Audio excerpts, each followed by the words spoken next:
was a law clerk for Thurgood Marshall, who I should have mentioned earlier, another person who greatly influenced me. I was a law clerk for him a long time ago, 1980.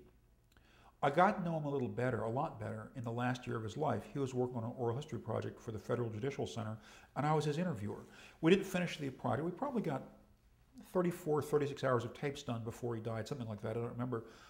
But it was very near and dear to his heart, and of course I was happy to have a role in it, however small the role might have been.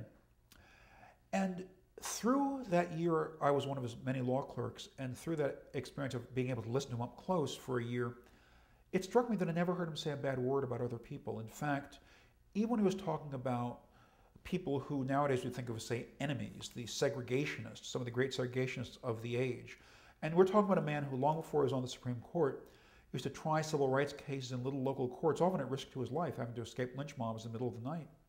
Not only did I never hear him say a bad word about anyone, but he went out of his way to say good words about people. I remember once I asked him about one particular segregationist lawyer, and I remember so clearly Justice Marshall answering, he was a good man.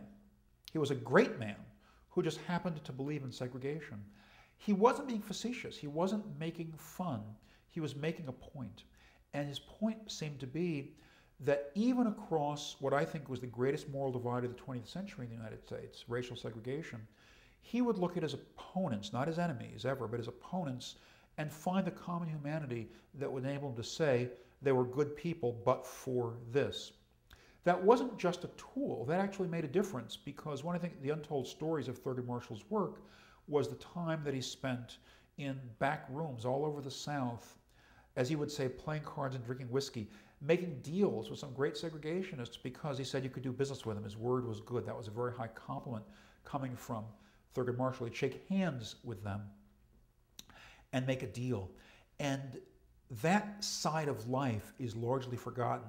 The notion that we ought to be able to see beyond our differences and sit down with these people with whom we have strong disagreements and see their common humanity, that's largely gone, or it's dying anyway.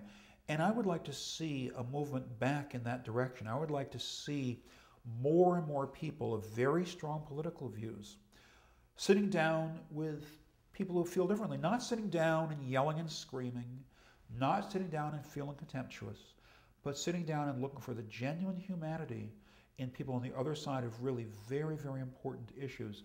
Because if we don't find that common humanity, we can't do business together. If we can't do business together, then we're back again to the politics of mob rule. It's just who gets the bigger mob, rather than how can we craft compromise solutions, difficult problems, so that our democracy continues to move forward.